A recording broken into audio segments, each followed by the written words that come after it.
생생하게 상생하며 YTN 라디오 생생경제. 안녕하세요. YTN 라디오 생생경제 김혜민입니다. 권오준 포스코 회장이 오늘 사의를 표명했습니다. 포스코는 CEO 승계협의회를 구성하고 차기 CEO를 찾기 시작했는데요. CEO 승계협의회는 이사회 의장, 전문위원회 위원장과 같은 사회의사 5명과 현직 CEO로 구성됩니다. 회사 내부의 인재들과 외부 풀에서 인재를 발굴해 이사회에 제안하게 된다고 합니다. 포스코에서 말한 대로 전문가들이 공정한 과정을 통해 최적의 CEO를 찾아야 할 텐데요.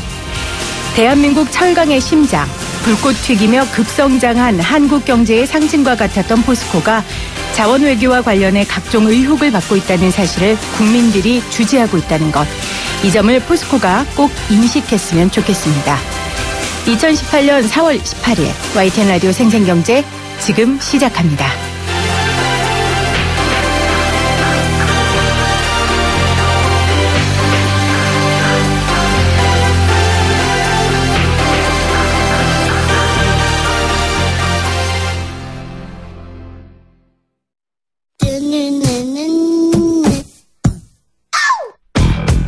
더 생생한 경제, 더 상생하는 대한민국.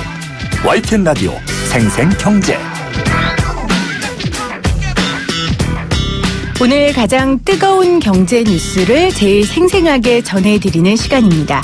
삼성전자 서비스가 90여 개 협력업체 서비스 기사 등 직원 약 8천여 명을 정규직으로 직접 채용하기로 했습니다. 반가운 뉴스고 또 그렇게 듣고 싶었던 뉴스인데요. 뒤통수가 약간 간질간질합니다. 이유가 무엇인지 서울대 박상인 교수와 이야기 나눠보도록 하겠습니다. 오늘 출연해 주셨어요. 교수님 안녕하세요. 네, 안녕하세요. 반갑습니다. 대표적인 재벌 개혁론자라고 꼽히시는데 아니라고는 말씀 못 하시겠죠? 네, 제가 계속해서 주장하고 있습니다. 네. 요즘 재벌들 관련된 뉴스를 보면 정말 기도 안 차요. 그런데 한편으로는 재벌 개혁이라는 교수님의 주장에 힘을 실어주는 것 같다는 생각이 드는데 요즘 쏟아지는 재벌 관련 뉴스들 보시면 어떤 생각하세요? 네, 그 재벌 개혁이 가능하기 위해서는 두 가지 조건이 필요하다고 봅니다. 첫 번째는 국민들이 알아야 된다. 이른바 어웨어니스가 필요한데요. 네. 그런 측면에서는 상당히 국민적 어웨어니스가 높아져서 재벌 개혁에 적기가 되고 있다는 느낌이고요. 네. 두 번째 더 어떻게 보면 중요한 것은 이런 국민들의 열망을 실제 정부가 담아서 집행하는 그런 구체적인 정책 집행 설계와 집행이 필요한데 그 부분은 아직까지 좀 미흡해 보이고요. 네. 문재인 정부가 올해 안으로 구체적이고 종합적인 개혁 방안을 만들어서 이런 적폐 또는 이런 부조리가 되풀이되지 않는 보다 정상적이고 건강한 사회를 만들었으면 하는 바람입니다. 네, 재벌과 기업은 사실 뜻도 좀 다르고 의미도 다르고 평가받아야 할 부분도 다른데 중요한 건 이게 동일시되고 있는 지금 현재의 상황이 문제잖아요. 오늘 우리는 일단 기업 이야기를 좀 해보도록 하겠습니다. 제가 앞서 말씀드린 대로 삼성전자 자회사인 삼성전자 서비스가 90여 개 협력업체 직원 8천여 명을 직접 고용하겠다고 했습니다. 교수님 반가우시죠? 네, 반가운 뉴스고요. 네. 이걸 계기로 해서 좀 비정상적인 간접 고용이라든지 사내 하청들이 없어지는 계기가 되었으면 하는 바람입니다. 네, 계기가 될까요? 그건 향후 지켜봐야 될 문제고요. 네. 우리 삼성전자나 삼성그룹이 얼마나 진정성을 가지고 이런 것을 선도해 가느냐가 굉장히 중요할 것이라고 생각합니다. 맞습니다. 그래서 일단 정규직이 되면 직원들에게 나타나는 변화가 제일 중요한 거 아니겠습니까? 네. 어떤 변화가 구체적으로 좀 있을까요? 가장 중요한 거는 직업의 안정성이겠죠. 그렇죠. 정규직을 원하는 가장 큰 이유가 직장의 안정성 문제고요. 그리고 이제 처우 문제도 이제 많이 개선될 거라고 기대합니다.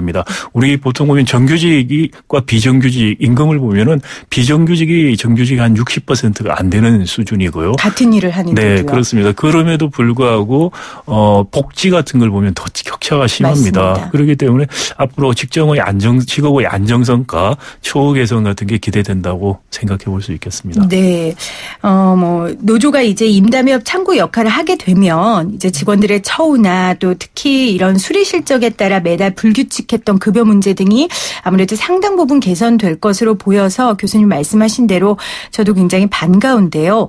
그런데 이제 우려가 되는 건 이런 거예요. 삼성전자 서비스 협력사 사장 입장에서 보면요. 직접 고용을 이렇게 해버리면 이분들은 하루아침에 중소기업 사장이라는 지위를 잃게 되는 거잖아요.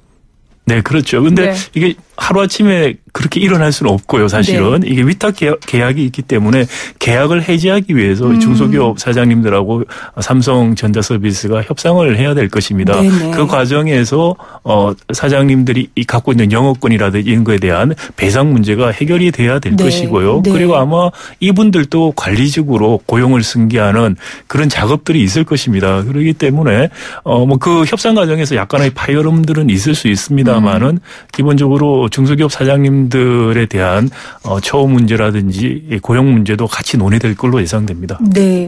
그 뉴스에서 어떤 그 협력업체 사장님께서 하신 말씀을 보고 제가 조금 마음이 아팠어요. 그러니까 하청업체라는 이유로 평생을 일궈온 회사를 하루아침에 폐업해야 하는 건 너무한 조치다. 우리 직원들은 우리 회사의 정규직이었다라고 하셨는데 이런 사장님들에 대한 이야기도 잘 들으셔서 삼성 쪽에서 이런 쪽에 문제가 없을 수 있도록 해 주셔야 될 것 같아요. 교수님 말씀하신 것처럼 파열음은 있을 수 있지만 대의에서 보면 아주 반가운 뉴스잖아요. 그렇죠. 그런데 제가 앞서 표현한 것처럼 뒤통수가 간질간질하다는 게 문제예요. 왜냐하면 검찰이 오늘 삼성전자 서비스 그 노조 관련 문서들이 있다는 그 지하 창고를 압수수색했거든요. 네. 이처럼 이제 노조 관련된 탄압 문제가 불거지니까 혹시 이렇게 하는 게 아니냐라는 말을 하는 분들도 계세요. 교수님은 어떻게 생각하세요? 타이밍이 사실 그러니까요. 네네. 우리가 합리적 의심이라고 이야기를 하는 것이고요. 네. 사실 이게 진정성이 있으려면은 삼성전자 서비스 쪽에서 노조 탄압과 관련된 검찰, 경찰 수사에 적극적으로 그렇죠. 진정성을 가지고 임해야 됩니다. 이런 간접 고용을 직접 고용으로 전환한다는 뉴스를 가지고서 물타기 하려고 하는 거 아니냐라는 의혹을 받지 않기 위해서라도 또 이런 조치가 위기를 모면하기 위한 순간적인 조치가 아니냐, 일시적인 조치가 아니냐 이런 의혹들을 불식시키기 위해서라도 제일 먼저 해야 될 것은 수사에 적극적으로 성실하게 임하고 협조해야 된다라는 부분이고요. 네. 경찰도 수사를 더 철저히 사실 해야만 하고요. 네. 그 결과가 나오면은 삼성전자도 더 겸허히 받아들이고 비정규직 문제라든지 노조 문제에 대해서 제도적으로 보완할 수 있는 부분들을 좀 더 밝히고 발전시켜 나가야 된다라는 생각입니다. 네, 검찰에서도 일단은 뭐 정규직 한 부분은 그 부분이고 이것과 상관없이 노조 탄압에 대해서는 철저하게 조사한다고 했으니까요. 네. 우리가 좀 지켜봐야 될 것 같고요. 오늘 민주노총이 기자회견을 열었습니다. 삼성은 무노조 경영을 폐기했다고 국내와 국제사회에 공식적으로 선언해라. 이 이야기가 아마 우리 교수님 지적하신 대로 진정성을 좀 보여달라는 거거든요. 네. 교수님 진정성을 보여주기 위해서 수사에 적극적으로 임해라라는 얘기도 해 주셨는데 조금 더 구체적으로요. 네. 구체적으로 삼성이 어떻게 해야 이 진정성을 증명할 수 있을까요? 수사 문제는 제일 처음 나오는 게 지금 증거들을 많이 은폐했거나 폐기했다는 의혹들이 있습니다. 그런 조직적인 증거 은폐나 폐기 같은 것들이 있었다면은 거기에 대해서 남은 자료라도 제출하고 자수하는 게 저는 필요하다고 보이는 거고요. 네.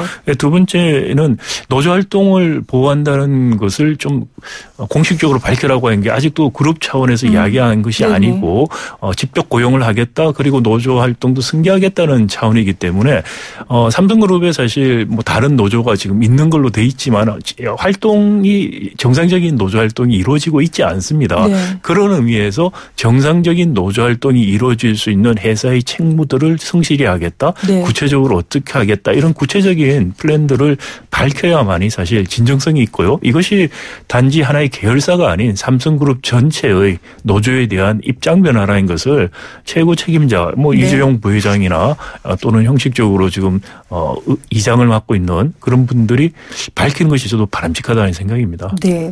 교수님이 이제 노조가 있긴 있지만 사실 정상적인 노조 활동이 이루어지지 않고 있다라고 지적을 하셨습니다. 좀 구체적인 예를 좀 들어주시겠어요? 글쎄요. 노조는 사실 보면은 우리가 노동상권 말할 때 네. 노동조합 같은 것을 조직할 수 있는 권리도 필요하고요.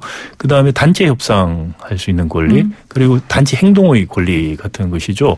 이런 것들을 충실히 이행할 수 있는 그런 환경이 마련이 돼야 네. 되는데 회사 쪽에서 사실상 노조 활동이 위축되고 형식적으로 되도록 했다는 의혹이 지금 끊임없이 나오고 있습니다. 네. 이런 부분에 대해서도 삼성 쪽에서 명확한 입장을 밝히고 그런 의혹에 대해서 좀 자진해서 네. 내부 자기들이 감사를 하든지 경찰 수사 스스로 의뢰를 하든지 해서 네. 이번 기회에 좀 분명히 하고 갔으면 좋겠다는 생각입니다. 네. 교수님 말씀대로 되면 좋겠는데 네. 정말 자진해서 그렇게 할 수 있을까는 그게 참 진정성을 보여주는 것이고요. 네. 만약에 그렇지 않다면은 순간의 위기를 모면하기 위한 제스처에 끝날 수도 네. 있다라는 네. 의혹을 할 수밖에 없는 것이죠. 만약에 정말 이게 순간적인 위기를 모면하기 위한 쇼라면 이 정규직으로 바뀐 8,000명도요 결코 원하지 않을 겁니다. 네, 그렇습니다. 네, 저도 그렇게 생각합니다. 아마 이 방송 듣는 청취자들 중엔 이런 분들도 있을 거예요. 또 노조 얘기야? 노조 만들면 경영 어려워져. 우리나라 노조가 다 망쳤어. 이런 분들이 있거든요. 이 질문 많이 들으시죠? 네. 사실 노조에 대해서 저희가 사실 굉장히 잘못된 선입견들을 많이 갖고 계시는 네. 것 같아요. 우리나라가 노동조합 조직률이 굉장히 낮습니다. 근로자의 한 10% 정도인데 OECD 꼴찌 수준입니다. 네. 우리나라에서 노조가 있다면 보통 재벌 대기업, 큰 기업에 있습니다. 그러다 보니까 노조는 재벌 대기업에 있고 네. 그래서 임금인이 근로 조건이 좋은 데 있다. 그래서 그게 귀족 노조다. 뭐 이런 네. 식의 잘못된 이미지가 있고요. 네. 근데 거꾸로 보면은 정말 노동조합이 필요한 90%의 노동자들은 노동조합이라는 보호를 못 받고 있다는 것이죠.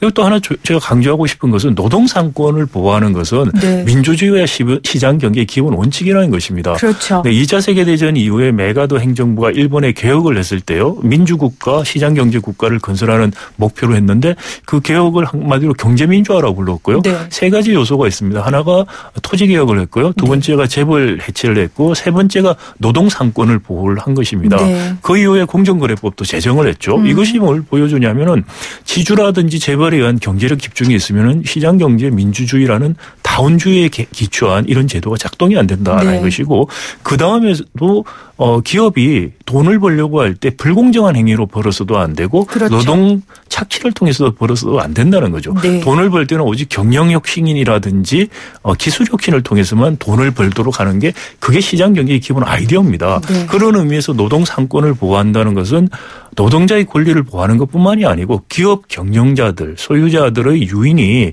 돈 벌 유인을 경영혁신과 기술혁신으로 한이 싼다고 하죠. 네. 몰아가는 그런 역할을 한다는 면에서 이건 정말 친시장적인 것이고요. 과거에 우리 그런 일부 대기업 노조들의 뭐 이기적인 행위들이 없었던 거 아닙니다. 네. 그런 것 가지고서 전체 노동조합 운동이나 노동조합을 평가해서는 안 된다라는 말씀을 꼭 드리고 싶고 정말 필요한 90%의 우리 노동자들은 아무런 노동상권의 사실상의 혜택을 못 받고 있다는 것입니다. 네. 그러니까 이 노조는 시장 경제에서의 최소한의 장치네요. 보호할 수 있는. 그렇습니다. 그렇죠. 아주 기본이고 우리가 가질 수 있는 아주 기본적인 권리고요. 네. 그렇죠. 뭐 시장 경제가 발전한 미국뿐만이 아니고 유럽 모든 나라들, 일본들을 보더라도 노동 상권에 대한 이해도가 굉장히 네. 높고요. 이런 노동 상권이 시장 경제 그리고 건강한 민주주의를 만든다는 것을 받아들이지 않는다면은 그건 정말 시장 경제와 민주주의를 부정하는 맞아요. 아주 극우적인 사고라고 저는 생각합니다. 그게 바로 극우적인 사고다. 네. 노조를 반대하는 그렇습니다. 사고가. 기업도 또 노동자도 역할들이 있겠지만 정부의 역할도 중요하다고 생각을 합니다. 정부가 확실한 가이드라인을 만들어서 이제 노조 탄압이나 이런 정규직 전환에 대한 확실한 틀을 좀 만들어 준다면 그 틀 안에서 움직인다면 불필요한 갈등이 없을 것 같아요. 정부가 어떤 역할을 좀 해야 된다고 생각하십니까? 네, 저는 뭐 정부가 사실 그 노사정 만들었는데 네. 좀 제대로 작동이 안 되는데 좀 빨리 작동했으면 하는 바람이고요. 노동 간접 고용 우리가 아주 비정상적인 간접 고용들 많은 거 해소하는 거 필요합니다. 그렇다고 해서 또 모든 간접 고용이라든지 또는 프리랜서 같은 아웃소싱하는 것 자체를 죄악시하는 것도 문제입니다. 네. 지금 우리는 어떻게 보면 적정한 합리적인 경제적인 유인을 통한 그런 아웃소싱 같은 것들이 이루어지는 것보다 일종의 노동 착취를 위해서 이루어지는 부분들 또는 위험을 외주하는 그러니까 위험에 대한 부담을 전가시킴으로써 비용을 절감해서 네. 결국 그 부담이 노동자와 국민에게 돌아가게 하는 그런 비정상적인 제도를 갖고 있습니다. 유인 체계를 갖고 있기 때문에 이것을 바로 잡아주는 게 정부의 할 일이고요. 네. 그리고 정상적인 경영활동과 노동활동이 보장되게 해주는 게 정부의 할 일인데 네. 그러기 위해서는 근본적인 노동개혁이 우리가 필요합니다. 과부하가 되거나 경직성이 있는 부분도 분명히 있고요. 네. 그런 부분을 완화시키고 그리고 대다수의 노동자가 보호받지 못하고 그리고 법적인 혜택에서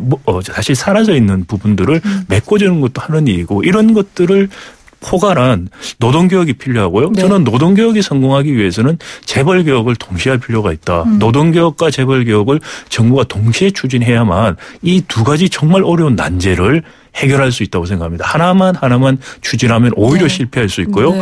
노동자가 재벌개혁을 통해서 양보할 건 하고 재벌들은 노동개혁을 통해서 양보할 것은 하고 네. 그런 상생의 구조를 좀 만들어가는 좀 큰 그림이 지금 필요할 때가 아닌가라는 생각입니다. 네.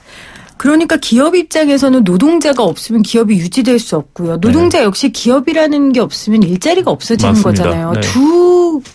두 세력이라고 표현하면 그렇지만 상생해야 되는데 정말 말 그대로 이게 대립한다는 게 참 문제입니다. 1740님이 지금 대한민국은 노조와 시민사회단체가 정권을 잡고 있습니다. 노조와 시민단체의 결재가 있어야 정부가 움직입니다. 라는 문자를 보내주셨어요. 사실 이런 생각 하시는 분들도 계세요. 네, 그런 분도 계시죠. 네, 저도 네. 사실 그 경실련이라는 시민단체에 있습니다만 사실 아닙니다. 전혀. 그러니까 시민단체들이 오히려 무기력감을 많이 네. 느끼는 경우가 많고요. 우리 관료라든지 이른바 재벌 기득권층이 정말 두껍습니다. 그 기득권층이 자기 이익과 반하는 어떤 개혁이라든지 변화도 사실 굉장히 두려워하고 거부를 합니다. 그것은 네. 이제 언론을 통해서 과장되게 포장되면서 좀 색깔론 같은 식으로 퍼지고요. 네. 또 노조에 대한 반감들, 뭐 잘못한 부분들 이제 확대해서 반감들 이런 걸 키우는데 결코 건강한 방향이 아니다. 네. 이런 토론들이 저는 조금 더 많이 이루어지고 국민 전체가 여기에 대해서 더 관심을 가지고 알게 되면 저는 바뀔 수 있다는 생각입니다. 네. 제가 1740님 의견을 소개한 이유가요. 지금 교수님 말씀하신 것처럼 이런 분들과 또 다른 생각을 가진 분들이 같이 토론해서 네. 그 프레임들과 색깔들을 좀 던져버리고 본질에 집중하면 우리가 뭐가 정답인지 알 수 있잖아요. 정말 그렇죠. 네. 그게 정말 필요하고요. 우리 생생경제를 비롯한 네. 언론들이 해주셔야 될 네. 중요한 역할이라고 네. 생각합니다. 그래서 교수님이 좀 자주 나오셔야 될 것 같아요. 자주 나오셔서요. 네.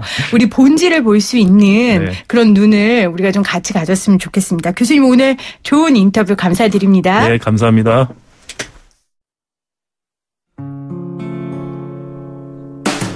YTN 라디오 생생경제에서 여러분께 드리는 선물입니다. 밀리의 서재에서 전자책을 자유롭게 읽을 수 있는 3개월 무료 이용권을, 한국경제신문에서 다양한 경제서적을, 나도 읽고 싶다. 100% 영미권 1:1 프리미엄 화상영어 클라소에서 1개월 이용권, 나도 공부하고 싶다. 도심 속 꿈의 놀이터 일산 원마운트에서 워터파크와 스노우파크 이용권, 나도 가고 싶다. 세상의 모든 딸들을 위하여 유해성분 없는 친환경 립스틱 앤 립 올마이티 율립, 유해성분 없는 순하고 순한 보습크림 아이스크림 크림, 나도 쓰고 싶다를 보내드립니다. 이 푸짐한 선물 받으실 수 있는 방법입니다. 지금부터 제가 내는 퀴즈 잘 들으시고요. 샵 0945 우물정 0945로 문자 보내주세요. 50원의 정보 이용료가 부과됩니다. 오늘의 생생 퀴즈입니다. 삼성이 80년 무노조 원칙을 깨고 삼성전자 서비스의 협력사 직원 8,000명을 직접 고용하면서 합법적인 이것 활동을 보장하겠다고 밝혔습니다.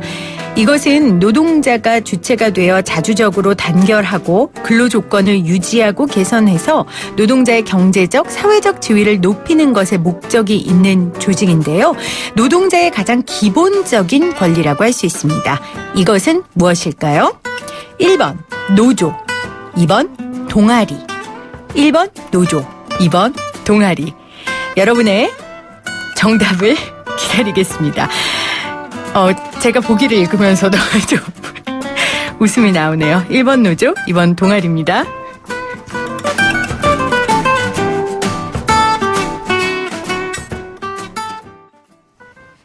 YTN 라디오 생생경제는 방송통신위원회의 방송통신발전기금을 지원받고 있고요. 포스코와 함께합니다. 저는 2부에 다시 올게요.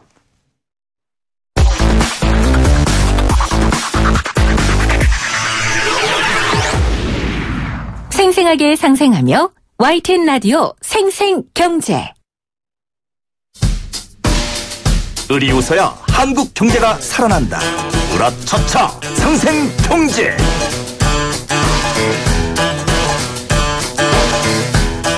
을이 웃어야 한국 경제가 웃는다. 으라차차 상생경제. 오늘도 수요일 이 시간을 함께해 주실 두 분 모십니다. 참여연대 안진걸 시민위원장님, 개그맨 정범규 씨 오셨어요. 안녕하세요. 안녕하세요. 반갑습니다. 네, 반갑습니다.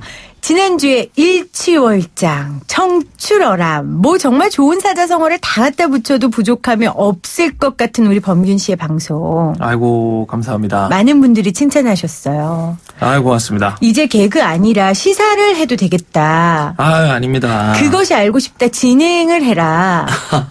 좀 너무 갖다 붙이신 것 같은데요. 솔직히 말씀드리면 그건 제가 지어낸 말이에요. 네. 그것이 알고 싶다까지는 아니고. 근데 저희 팟캐스트에서도 이거 조회수 되게 높았고요. 와. 시사와 개그가 완전체를 향해 가시더라고요. 우리 범균님이요. 너무 함께 방송한다는 게 즐겁습니다. 즐겁습니다. 지난주면 마지막 방송으로 은퇴를 했었어야 멋있는데. 아닙니다. 아니에요. 나오는 바람에. 무슨 그런 나오셔야 말씀을. 돼요. 자, 오늘 이 기세를 몰아서요. 오늘도 우리 주변의 을 중에 을에게 힘을 불어 넣어 보도록 하겠습니다. 아마 제가 집에 있었다면 저는 각 회사에서 오시는 이분들과 개모임 하나 정도는 만들지 않았을까. 우리 아이들은 이분들이 산타 할아버지인 줄 아십니다. 자, 주인공이 나올 때 까는 음악 부탁드려요.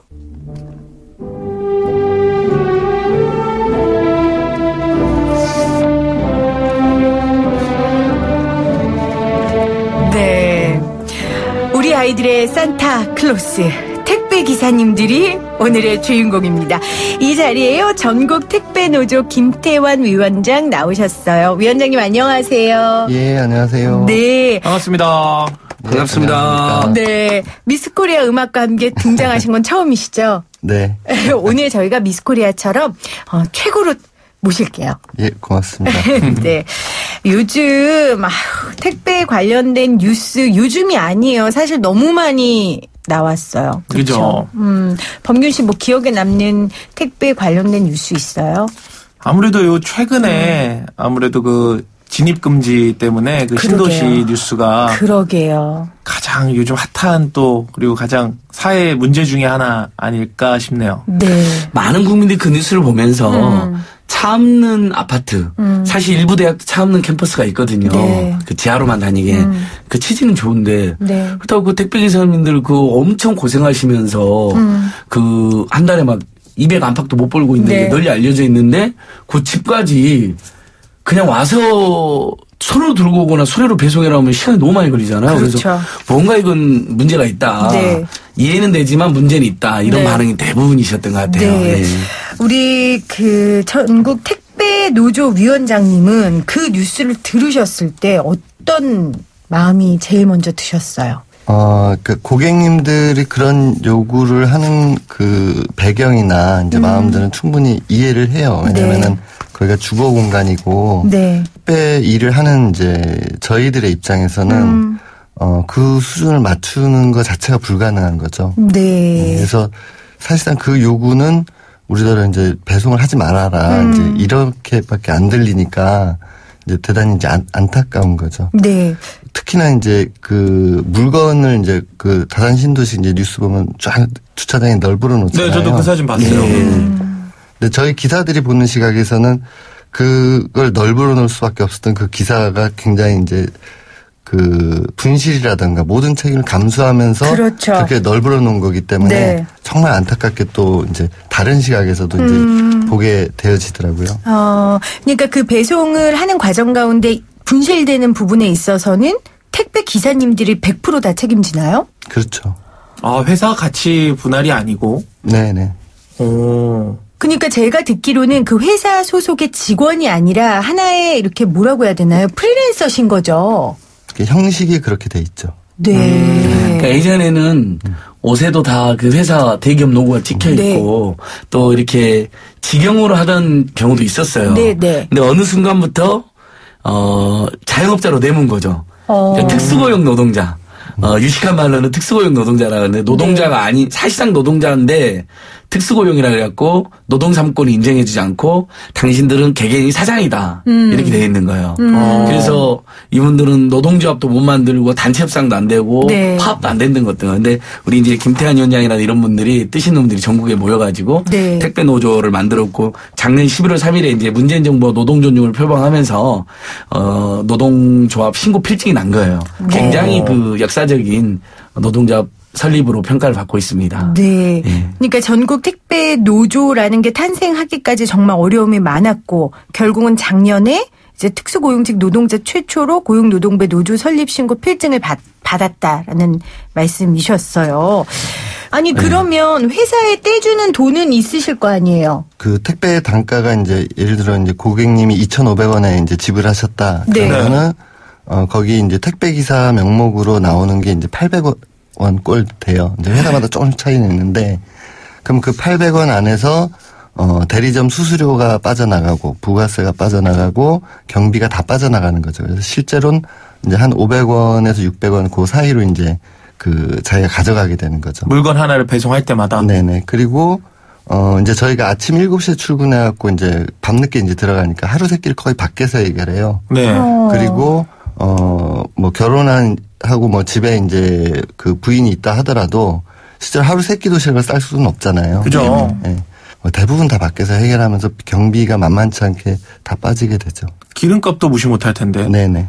자영업자니까 네. 회사에서 돈이 안 나오는 거예요. 다 본인이 경비를 물어야 되는 거예요. 아니 기본적으로. 저는 솔직히 좀 충격적이에요. 저도요. 2,500원 중에 가져가시는 택배기사님들 가져가시는 돈이 500원에서 600원밖에 안 된다고요? 네네. 아니 그러면 도대체 하루에 보통 몇 개를 평균 물론 다르겠지만 보통 이제 평균 이제 자기가 이제 월 300 이상 벌어가야 되겠다 이렇게 딱 마음을 먹으시면 그러니까 순수익으로 네. 그 정도를 하겠다고 하시면 그 보통은 이제 아침 7시 출근해갖고 밤 11시까지 이렇게 하셔야 되고 그리고 평균적으로 한 250개 정도 매일매일. 매일매일. 예, 그 정도 배송을 해야 되죠. 진짜 쉬운 일이 아니네요. 그렇다고 뭐 아파트에 뭐 1층부터 뭐 20층까지 있으면 4세대가 뭐 다 시켜서 같은 회사에서 이렇게 쭈르륵 시키는 것도 아니고. 그것도 아니고. 다 다른 거 아니에요. 예. 그래서 아마 범기민도 그거 보지 않았어요? 기사님들 이제 우리 택배 와갖고 이제 우리는 그래도 말이라도 고맙습니다 하려고 그러는데 문 열어보면 기사님들이 이미 엘리베이터 타고 내려가고 계시는 거예요. 맞아요. 그러면 시간이 모자라니까 얼른 주고 띵동띵동 누르고 왔습니다 하고 제가 고맙습니다 하려고 그러는데 이미 엘리베이터 맞아요. 내려가 계시고 그다음에 또 어떤 경우에는 엘리베이터 안에 물건을 여러 개를 넣어놓고 층층마다 하나씩 네. 이렇게 밖에 빼놓는 거예요. 맞아요, 이렇게. 맞아요. 분실 위험이 있는데도 시간이 없으니까 그래갖고 뭐 7층에 2개, 9층에 하나 이렇게 놓고 9층에서 얼른 나르고 와가지고 7층 갖고 또 2개 나르고. 맞아요. 그러니까 완전히 막 제가 보기엔 무슨 너무나 이분들이 힘들겠구나. 무슨 마술을 부리는 것처럼 다니세요. 내가 보기엔. 아니 그리고 요즘에는 벨이 누르기도 전에 가시는 분들도 많아요. 아니 내가 아침에 집에 딱 열었는데 이게 뭐야 하고 집에 산처럼 쌓여있을 때도 있거든요. 네. 저는 이런 일도 있었어요. 택배기사 한 분이 저한테 굉장히 어렵게 정말 죄송한데 화장실 한 번만 써도 되겠냐고 하시더라고요. 그래서 쓰시라고 했더니 저한테 너무 고마워하면서 자기들도 이제 어쩔 수 없는 상황들이 있으시잖아요. 그럴 때 고객들한테 너무 미안하지만 부탁을 하면 다들 안 들어주신다는 거예요. 아, 진짜요? 근데 그 택배 기사님이 여자 택배 기사님이었어요. 여자 택배 기사님한테 또 그 정도니 우리 남자 택배 기사님들은 일하실 때 그런 생리적인 현상이라든지 아니면 목이 너무 마르다든지 이럴 때 얼마나 고생하시겠어요. 개인적으로 이 택배 기사 일하시면서 가장 서럽고 힘드셨을 때 있으세요? 저는 이제 불가피하게 이제 고객이 이제 아이스박스를 담 넘어서 현관 앞에 갖다 놔달라고 그 담을 넘다가 이제 떨어졌어요. 화단에서 이제. 아니, 담을 넘어서 갖다 달라는 게 무슨 말이에요? 개인 주택인데요? 네. 근데 왜 담을 넘어서 가져다 달라는 문이 잠가져 있으니까. 문이 잠기니까. 안에 사람이 없고. 사람이 없으니까. 근데 문 밖에 두면 또 분실되면 또 책임져야 되잖아요. 그리고 이제 이게 아이스박스다 보니까는 이거 어디에 갖다 맡길 수도 없고 그리고 뭐 대책이 없는 거죠. 그래서 이제 담 안에 이제 넣어달라 던질 수도 없고. 근데 그래서 발목을 겹질렸는데 그거 이제 붓기가 빠지는데 한 일주일 정도 걸렸거든요. 근데 그날도 배송을 했고 다리 났을 때까지 계속 배송을 했죠, 못 쉬고. 야, 진짜 속상하네요. 아니, 그러면 화가 나서라도 나는 그 아이스박스에 있는 얼음이라도 내가 하나 빼서 그냥 붓기라도 좀 빼면서 가봤어. 그렇네. 아니. 역시 개그와 시사의 결합.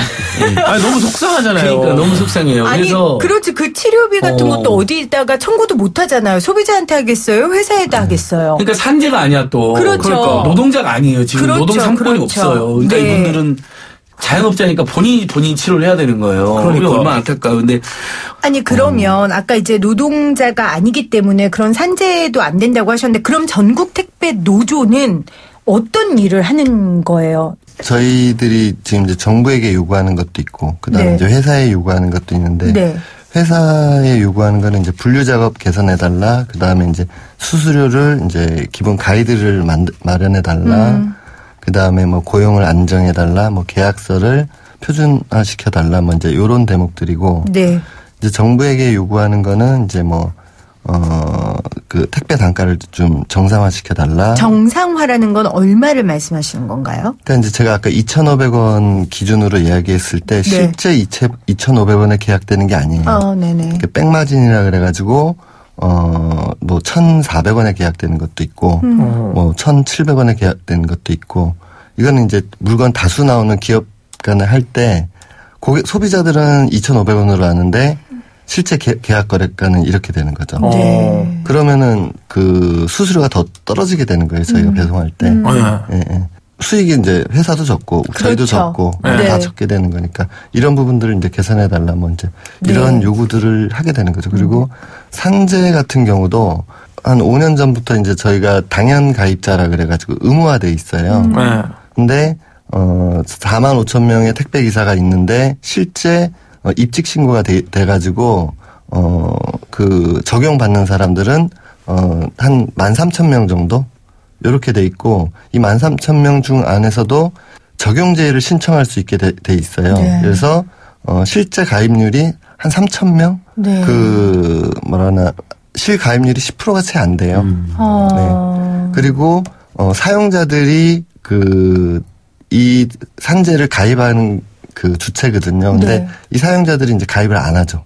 자기 돈을 안 내려고. 그렇죠. 네. 그렇죠. 신고도 안 하고. 그렇죠. 이런 것 때문에 이제 잘 적용이 안 되는 거예요. 그리고 저희가 뭐 산재를 다쳤다고 그래서 우리 산재 적용해 달라 이렇게 얘기하면은 사용자가 야 그럼 이 일은 누가 할 거냐. 그럼 너 이걸 그만둬라. 그럼 난 산재 신청해 줄게. 그 대신에 다른 사람 난 써야 되니까 뭐 이런 얘기를 한다는 거죠. 이거는 거의 해고랑 같은 얘기거든요. 그러니까 이제 산재 신청도 못 하고 네. 아픈데도 나와야 되고 이런 일들이 비일비재하게 이제 구조적으로 발생하게 돼 있는 거죠. 그러니까 법적으로 간략히 설명드리면 근로기준법상 노동자가 아니에요. 이분들 네. 자영업자를 해놔가지고. 네. 다만 워낙 이게 이제 특수고용 노동자, 간접고용 노동자들이 너무 고통이 심하니까 정부에서 산재는 일부 적용하게 해준 거예요. 근데 그 적용률이 너무 떨어진다. 10%도 안 된다 말씀 주신 거고. 그다음에 다만 노동조합법상의 노동자론이 인정이 돼서 노동조합은 설립을 해서 그 소속 노동자들의 권익 옹호를 위한 활동을 해라. 여기까지가 지금 진척이 된 겁니다. 근데 사실 근본적으로는 그 대기업이 직접 고용하는 게 제일 좋거든요. 그죠. 왜냐면 중간에 대리점이 껴있으니까 마진을 또 거의 줘야 되잖아요. 그렇죠. 중간 수수료. 그러니까 대기업 입장에서도 자기들 어차피 노동자한테 줘야 될 돈을 대리점에게 또 상당수 주는 거니까 우리 김태현 의원님 말씀드린 것처럼 하나당 500원, 600원도 못 받는 거예요. 그러게요. 중간에 떼가는 데가 있으니까. 근데 직접 고용되면 그것이 늘어나잖아요. 그러면 그렇게 하루에 막 300개씩 막 안 날라도 되잖아요. 네, 맞아요. 그럼 조금 숨 돌릴 수도 있고, 저희도 기사님들한테 고마움 표할 수도 있고, 저도 주스 한 잔 드리는 게 소원이거든요, 저분들한테. 그래요, 맞아요. 근데 제가 주스 갖고 나가면 이미 엘리베이터를 눌러갖고 계셔요, 항상. 아유, 얼마나 진짜 바쁘게 뛰세요. 예. 진짜 그 장면이 다 지금 머릿속에 막 떠오르는데요.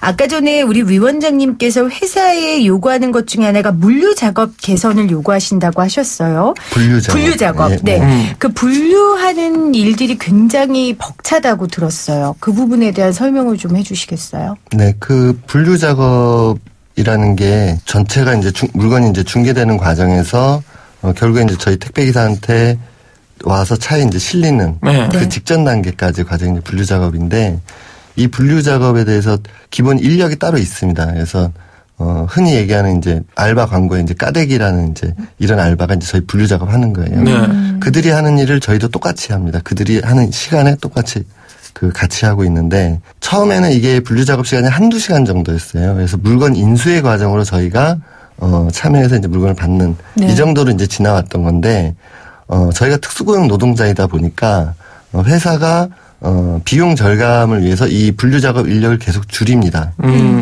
그러다 보니까 중개 시간이 늘어나기 시작을 하는 거예요. 그래서 지금에는 아침 7시에 출근해서 오후 2시까지 현장에서 그 분류 작업을 하게 되어 있는 거죠, 저희가. 근데 저희한테는 돈이 지불 안 해도 되는 거잖아요. 그렇죠. 회사는 그 비용을 절감하게 되는 거고. 이러면서 지금 이 분류 작업에 대해서 저희가 아니 공짜 노동을 지금 어떻게 7시간이나 할 수 있냐. 이제 이런 문제 제기를 지금 하고 있는 중인 거죠. 그러니까 옛날에는 좀 보면 택배가 좀 밤엔 잘 안 왔어요.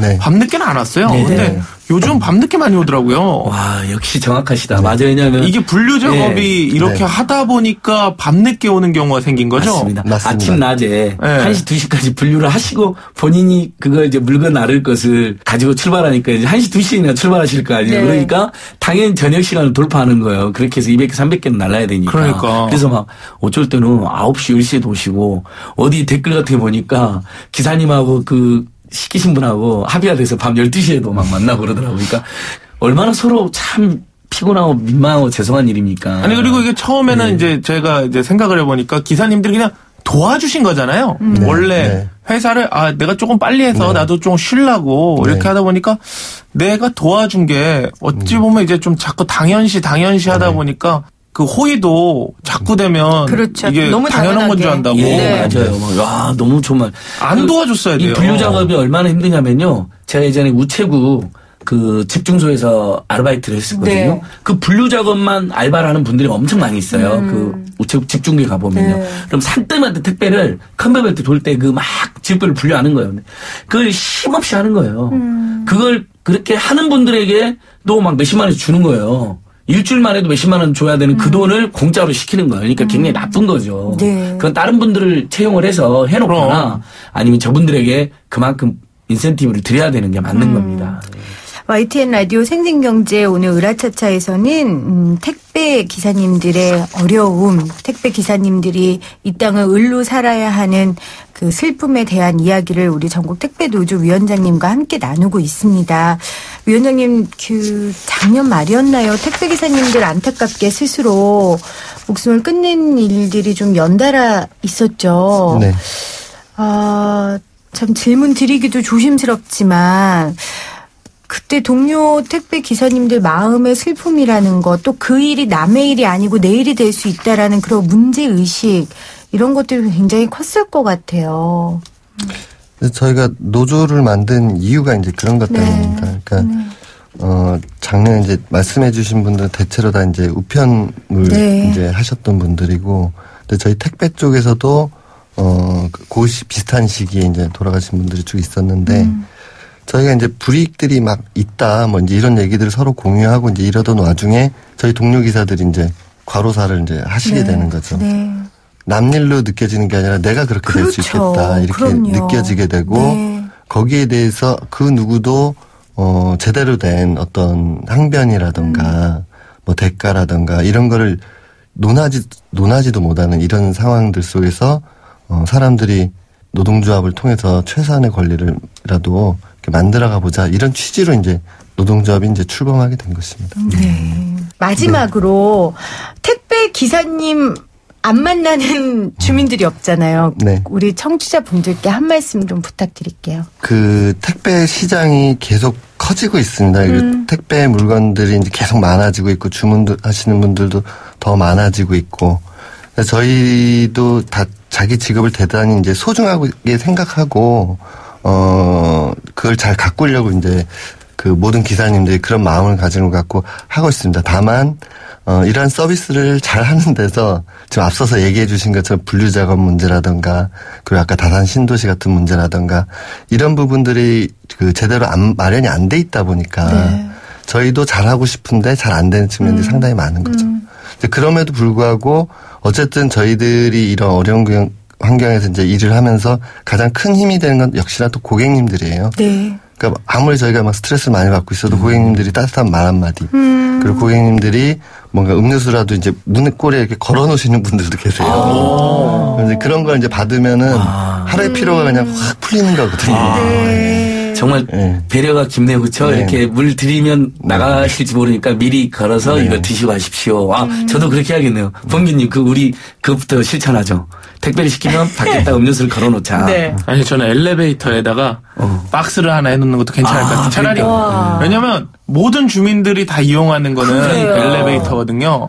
그러면 거기다가 우리 기사님 맛있게 드세요. 시원한 네. 이렇게 해서 주민분들이 마음이 이렇게 들면 여기다 드세요. 그러니까 아니면 이렇게다 우리 마니또처럼 써놓는 거예요. 그렇죠. 우리 택배 기사님 드세요. 이렇게 해놓으면 좀 엘리베이터 탈 때 약간 설렐 때 있잖아요. 우리 그런 기사님들이 약간 설렐 거 아니에요. 너무 좋을 것 같아요. 와, 그럼 그 발걸음이 얼마나 가볍겠어요. 그 피로회복제 B제품, C제품 이런 거 넣어놓으면 되는 거잖아요. 그러다가 오늘은 너무 좀 좋다. 도시락 같은 것도 좀 들어있고 막 두 이러면 분이 신났어요, 얼마나 좋아. 지금. 네. 아니, 위원장님, 우리 안중근 위원장님, 우리 범균 씨 6월달 지방선거에 내보냅시다. 지금 늦었나? 우리 을들을 위한 그러니까. 후보로 나가셔야 어떻게 나가실래요? 저요? 네. 아니요, 저는 그냥 있을래요. 저는 시민으로 살게요. 생생당 비례대표로. 생생당, 만으로. 생생당, 상생당. 좋아요. 네, 좋습니다. 자, 정말 우리 의리 웃어야 한국 경제가 웃는데 으라차차 상생경제. 오늘 마음이 좀 찡하고도 또 슬프고도 그러다가 마지막에 그 음료수 하나 이야기로 그래도 따뜻해지는 그런 시간이었습니다. 오늘 함께 해주신 우리 참여연대 안진걸 시민위원장님, 그리고 개그맨 정범균 씨, 그리고 전국 택배노조 김태환 위원장님 감사드립니다. 고맙습니다. 네, 감사합니다. 감사합니다. 네, 오늘 새싹 문자 많이 보내주셨는데 몇 개만 소개할게요. 5027님, 나도 참여하고 싶다. 노조 하셨고요. 9022님, 노조입니다. 어머니가 생생경제 열혈 팬이라 저도 늘 같이 듣고 많이 배워요. 3831님, 노조. 지금은 다른 일을 하지만 10년 정도 삼성 서비스 일했어요. 좋은 소식이라 응원합니다 하셨습니다. 오늘 문자 참여해주시고 응원해주신 여러분 감사드리고요. 저는 내일 다시 생생하게 오겠습니다. YTN 라디오 생생경제는 방송통신위원회의 방송통신발전기금을 지원받고 있고요. 포스코와 함께합니다. 여러분 고맙습니다.